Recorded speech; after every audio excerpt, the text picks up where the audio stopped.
손소 변호사의 최근 강력 사건 손최강입니다. 오늘은 2년 전 광주로 가겠는데요.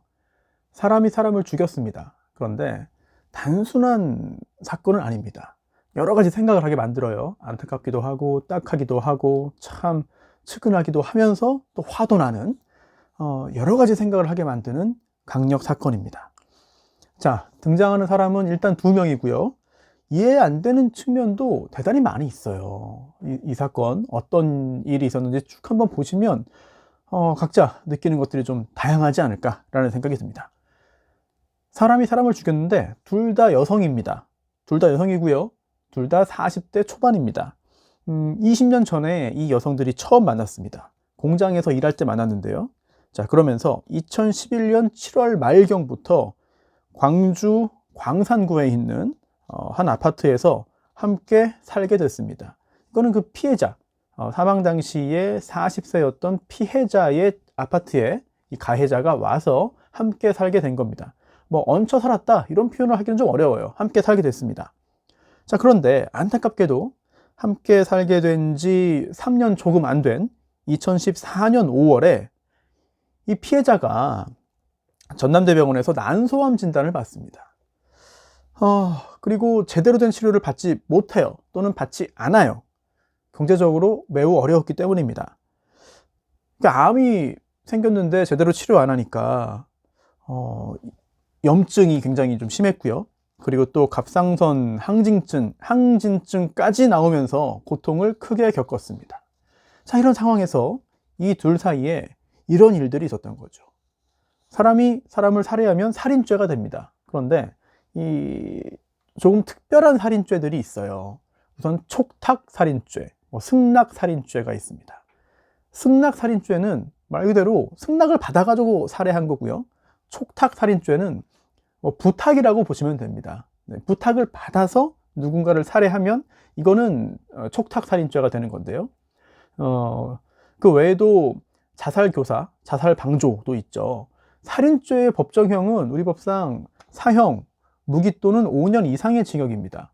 그런데 촉탁살인죄, 승낙살인죄, 자살교사, 자살방조는 처벌 수위가 좀 낮죠. 그래서 1년 이상 10년 이하의 징역이 법정형으로 정해져 있고 처단형을 정한 다음에 선고형을 다시 한번 결정하게 됩니다. 자, 이 사건 일반적인 살인이 아니고요. 촉탁살인입니다. 그런데 그것도 2개가 있습니다. 첫 번째는 촉탁살인 미수. 부탁을 받아서 살해하려고 했는데 결과적으로는 살해하지 못한 겁니다. 실패에 그친 거죠. 촉탁살인 미수가 한 번 있었고요. 그 다음에는 성공합니다. 촉탁살인죄가 된 겁니다. 구체적인 사정은 이래요. 2020년 12월입니다. 암 진단받고 10년 됐어요. 이때 이 피해자가 가해자에게 이렇게 말을 했다는 겁니다. 가해자의 진술인데요. 몸이 아파서 살 수가 없다. 제발 좀 죽여달라. 수면제 먹고 잠든 상태에서 목 졸려 죽으면 편하게 죽을 수 있을 것 같다. 이런 부탁을 했다는 겁니다. 이걸 부탁을 받고 12월 28일 무렵에 이 피해자가 운전하는 라세티 승용차를 타고 함께 이 둘이 이동을 했어요. 그래서 병원에서 수면제, 졸피드 열정 처방받아서 약국에서 구입한 다음에 이제 해가 바뀐 2021년 1월 1일입니다. 2년 전이죠. 이때 이 집에서 나 수면제 먹고 잠들어 있을 테니까 목 졸라서 이제 살해해달라 라는 부탁을 받고 이거를 응한 겁니다. 그래서 실제로 수면제 먹고 잠든 상태에서 몸이 올라타서 이런 행동을 했는데 깨어난 거예요, 피해자가. 그래서 그만하라. 이래서 정말 그만둔 겁니다. 자, 이거 촉탁살인 미수입니다. 그런데 오래 가지 못했어요. 병세가 더 악화됐습니다. 2021년 3월 19일, 그러니까 첫 번째 시도가 있고 2달 보름 후입니다. 정오 무렵에 더 악화돼서 이 피해자가 대소변을 가리지 못할 정도가 됐습니다. 그래서 나 너무 고통스럽다. 지난번처럼 해달라. 라고 한 거예요. 여기에 또 응했습니다. 그래서 낮 12시 30분경에 그 집에서 처방받아서 가지고 있던 수면제를 또 복용을 하고 잠드니까 이제 뒤에서 혼이불로 2, 3분 동안 목을 졸라가지고 결국은 사망하게 했다. 촉탁을 받아 피해자를 살해한 겁니다. 촉탁살인이죠. 자, 그런데 이 1심 판결문을 보면은 또 2심 판결문까지 함께 보면 좀 이해가 안 되는 일들이 있어요. 이렇게 살해한 다음에 그럼 결국 재판까지 왔다는 얘기는 이 둘만 아는 일인데 이게 드러난 거잖아요. 네. 드러난 건데 이 가해자가 자수를 했습니다. 자수해서 이게 드러난 거거든요. 그럼 자수를 언제 했느냐? 한 달 후에 했습니다. 그러면 아니 촉탁살인 미수로만 처벌받는데 기소가 됐는데 그럼 시신을 어떻게 한 거냐? 그냥 방치했습니다. 한 달 동안. 이제 자수할 때까지 한 달 동안 집에 그냥 방치했어요. 사망한 거 알면서도 그냥 한 달 동안 집에 놓고 그냥 생활을 한 겁니다. 그리고 한 달 후에 자수를 해서 이 사건이 드러나게 된 거고, 그 당시에 이미 시신이 부패했기 때문에 제대로 된 상태가 아니었거든요. 그래서 1심 판결문에 따르면 존엄함을 유지한 상태로 장례를 치를 수 없는 모습으로 발견됐다. 이미 상당 부분 부패가 이루어져서 훼손이 이루어진 거죠. 자, 이런 촉탁살인 미수와 촉탁살인인데 다 자백을 했습니다. 그리고 자백의 보강 증거도 있고 하기 때문에 1심에서 유죄 판결 나왔고 징역 2년 6개월형이 나왔거든요. 중요한 거는 징역 2년 6개월형이 나온 그 배경이겠죠. 불리한 부분부터 살펴볼게요. 피고인에게, 이 언니에게 불리한 부분. 사람을 죽였습니다. 제일 심각한 범죄죠. 사람을 죽였으니까. 한번 죽은 사람은 살아날 수가 없잖아요. 피해 회복이 불가능합니다. 항상 사람을 죽인 범죄에는 양형을 논할 때 이 부분이 가장 먼저 언급이 되죠. 그 다음 이 둘의 관계를 보자는 거예요. 가족은 아닙니다. 가족은 아닌데요. 가족은 아닌데 그래도 오랜 기간 함께 산 동거인 아니냐. 그리고 이 둘의 관계를 짐작하게 만드는 언급이 1심 판결문에 있습니다. 동거는 했지만 사실상의 동성혼 관계에 이르는 정도의 가까운 사이는 아니었다. 그래서 돌봐야 할 법적인 의무가 있는 건 아니지만 그래도 이 양형을 논할 때는 이런 부분도 참고가 된다는 거죠. 오랜 기간 함께 생활한 동거인이라면은 이 피해자의 고통을 덜어주기 위한 방법으로 이 촉탁살인 말고 다른 것도 좀 찾고 좀 고민해야 되는 거 아니냐. 근데 부탁했다고 바로 이렇게 실행을 하다니. 제대로 된 치료를 못 받았어요. 2014년에 진단받고 나서 병세가 굉장히 악화됐고 제대로 일어나서 걷지도 못하는 상황이었습니다. 그리고 아까 말씀드린 대로 한 달 동안 방치했고 부패했고 이런 것들은 불리하게 작용한 거죠. 그런데 유리한 부분도 있었습니다. 피해자, 사실 난소암 진단 후에 병원 가서 진료를 받고 치료를 해야 되는 거는 피고인, 언니가 아니라 당사자인 피해자의 일입니다. 7년 동안 적절한 치료를 받지 않고 스스로 병을 더 키운 측면이 있다라고 언급을 하고 있습니다. 그리고 이렇게 두 건의 범행을 할 즈음에는 상태가 굉장히 나빠져서 이 피해자 스스로 큰 고통 속에 살고 있었을 것이다. 그리고 간절한 부탁을 받고 아픔을 줄여주려는 동기에서 이 사건 범행을 한 것이다. 또 피해자는 가족과 단절된 상태로 피고인, 언니에게만 의존한 채 생활했습니다.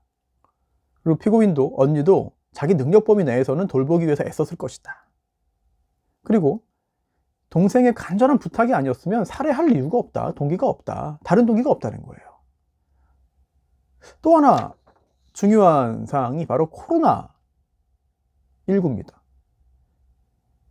이 코로나 바이러스 감염증 19 사태로 인해서 일자리를 잃었습니다.